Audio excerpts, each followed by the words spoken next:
ورحمۃ اللہ وبرکاتہ۔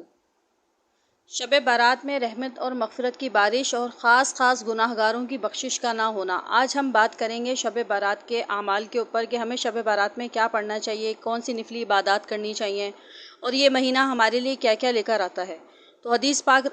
رسول اللہ صلی اللہ علیہ وآلہ وسلم سے شروع کرتے ہیں۔ حضرت معاذ بن جبل رضی اللہ تعالیٰ عنہ سے روایت ہے کہ حضور اقدس صلی اللہ علیہ وآلہ وسلم نے فرمایا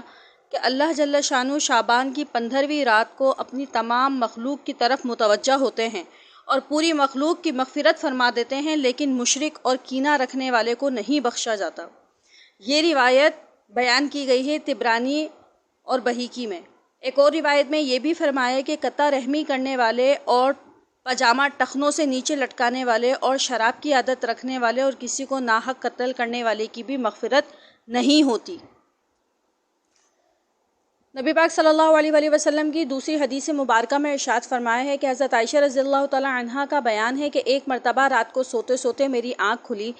تو حضور صلی اللہ علیہ وآلہ وسلم کو گھر میں نہ پایا، تو میں آپ کی تلاش کرنے کے لیے نکلی تو میں نے آپ کو جنت البقیع یعنی مدینہ منورہ کے قبرستان میں پایا۔ آپ صلی اللہ علیہ وآلہ وسلم نے فرمایا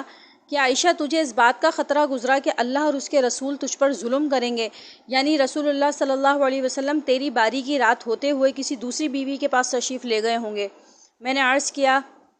یا رسول اللہ ہاں مجھے تو یہی خیال گزرا، تو آپ صلی اللہ علیہ وآلہ وسلم کہ اپنی دوسری اہلیہ کے پاس تشریف لے گئے ہیں۔ آپ صلی اللہ علیہ وآلہ وسلم نے فرمایا کہ میں کسی کے پاس نہیں گیا، یہاں بقیع آیا ہوں، یہ دعا کرنے کی رات ہے کیونکہ بے شک اللہ جل شانہ ماہ شعبان کی 15ویں تاریخ کی رات کو قریب والے آسمان کی طرف خصوصی توجہ فرماتے ہیں اور قبیلہ بنی کلب کی بکریوں کے بالوں سے زیادہ تعداد میں لوگوں کی مغفرت فرماتے ہیں۔ سبحان اللہ۔ یہ حدیث بیان کی ہے مشکات المصابیح میں۔ شب برات کے حوالے سے اور بھی بہت ساری احادیث مذکور ہیں۔ ایک اور حدیث کا ذکر کروں گی یہاں کہ حضرت عائشہ رضی اللہ تعالیٰ عنہا روایت فرماتی ہیں کہ رسول اکرم صلی اللہ علیہ وآلہ وسلم نے مجھ سے فرمایا کہ تم جانتی ہو اس رات میں یعنی ماہ شعبان کی 15ویں شب میں کیا ہوتا ہے؟ عرض کیا یا رسول اللہ صلی اللہ علیہ وآلہ وسلم ارشاد فرمائیے کیا ہوتا ہے؟ تو آپ صلی اللہ علیہ وآلہ وسلم نے فرمایا اس رات میں ہر ایسے بچے کا نام لکھ دیا جاتا ہے جو آنے والے سال میں پیدا ہونے والا ہے، اور ہر اس شخص کا نام لکھ دیا جاتا ہے جو آنے والے سال میں مرنے والا ہے۔ اللہ کو تو سب پتہ ہے، البتہ انتظام میں لگنے والے فرشتوں کو اس رات میں ان لوگوں کی فہرست دے دی جاتی ہے اور اس رات میں نیک اعمال اوپر اٹھائے جاتے ہیں یعنی درجہ قبولیت میں لے لیے جاتے ہیں، اور اس رات میں لوگوں کے ارزاق نازل ہوتے ہیں، ارزاق یعنی رزق نازل کیا جاتا ہے۔ حضرت عائشہ رضی اللہ تعالیٰ عنہ فرماتی ہیں کہ میں نے عرض کیا یا رسول اللہ صلی اللہ علیہ وسلم یہی بات ہے نہ کہ جنت میں کوئی بھی داخل نہ ہوگا مگر اللہ تعالیٰ کی رحمت سے۔ آپ صلی اللہ علیہ وآلہ وسلم نے 3 بار فرمایا ہاں کوئی ایسا نہیں ہے جو اللہ تعالیٰ کی رحمت کے بغیر جنت میں داخل ہو جائے۔ میں نے عرض کیا یا رسول اللہ صلی اللہ علیہ وآلہ وسلم آپ بھی اللہ کی رحمت کے بغیر جنت میں داخل نہ ہوں گے؟ یہ سن کر آپ صلی اللہ علیہ وسلم نے اپنے سر پر ہاتھ رکھ لیا اور فرمایا کہ میں بھی جنت میں نہ جاؤں گا مگر اس طرح سے کہ اللہ تعالیٰ مجھے اپنی رحمت میں ڈھانپ لے، اور 3 مرتبہ آپ صلی اللہ علیہ وسلم نے یہی ارشاد فرمایا۔ رات کو دعا اور عبادت اور دن کو روزہ رکھنا، اس بارے میں احادیث ہے۔ حضرت علی رضی اللہ تعالیٰ عنہ سے روایت ہے کہ حضور اقدس صلی اللہ علیہ وآلہ وسلم نے ارشاد فرمایا کہ جب شعبان کی 15ویں شب ہو تو اس رات کو نماز میں کھڑے رہو اور رات گزارنے کے بعد صبح کو نفلی روزہ رکھو، اس لیے کہ اللہ جل شانہ اس رات میں غروب آفتاب ہو جانے کے وقت ہی سے قریب والے آسمان کی طرف خصوصی توجہ فرماتے ہیں اور فرماتے ہیں کہ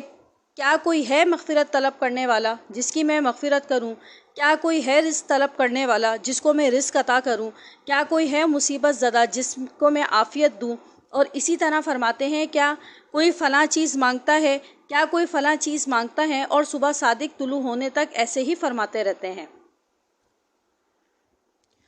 حضور پاک صلی اللہ علیہ وآلہ وسلم کی احادیث سے جو باتیں ہمیں معلوم ہوتی ہیں اس میں یہ ہے کہ شعبان کی 15ویں رات کو نفلی نمازوں میں گزارنی چاہیے، شعبان کی 15ویں تاریخ کو روزہ رکھنا چاہیے۔ اس رات کو حضور اقدس صلی اللہ علیہ وآلہ وسلم قبرستان تشریف لے گئے مگر وہاں نہ میلہ لگا، نہ چراغ جلایا، اور نہ بہت سے لوگ گئے۔ شعبان کی 15ویں شب میں قریب والے آسمان کی جانب خداوند قدوس کی خاص توجہ ہوتی ہے اور بھاری تعداد میں گناہگاروں کی بخشش کر دی جاتی ہے، لیکن ان لوگوں کی بخشش نہیں ہوتی جو کینہ رکھنے والا ہو، قطع رحمی کرنے والا ہو، پاجامہ ٹخنوں سے نیچے پہننے والا ہو، والدین کی نافرمانی کرنے والا ہو اور شراب کی عادت رکھنے والا ہو اور کسی کو ناحق قتل کرنے والا ہو۔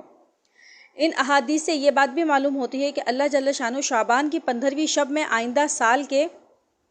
پیدا ہونے والے اور مرنے والوں کے بارے میں فیصلہ فرماتے ہیں۔ اللہ کو تو ہمیشہ سے ہی معلوم ہے کہ کب کس کی موت و حیات ہوگی، لیکن اس رات میں فرشتوں کو مرنے جینے والوں کی فہرست دے دی جاتی ہے اور اس رات میں اعمال صالحہ درجہ قبولیت میں اٹھا لیے جاتے ہیں، اور اس رات میں رزق بھی نازل ہوتے ہیں، یعنی کتنا رزق سال بھر میں کس کو ملے گا اس کا علم فرشتوں کو دے دیا جاتا ہے۔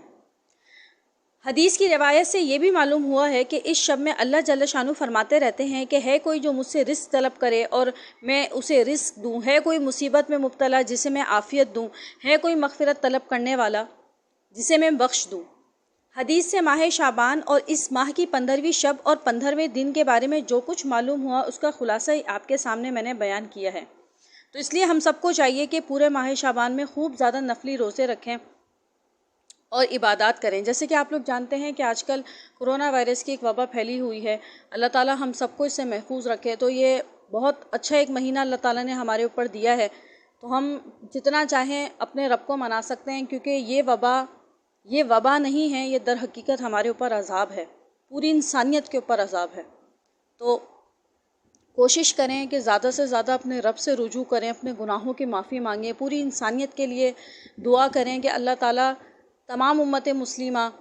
تمام انسانیت سے اس وبا کو ہٹا دے۔ السلام علیکم ورحمۃ اللہ۔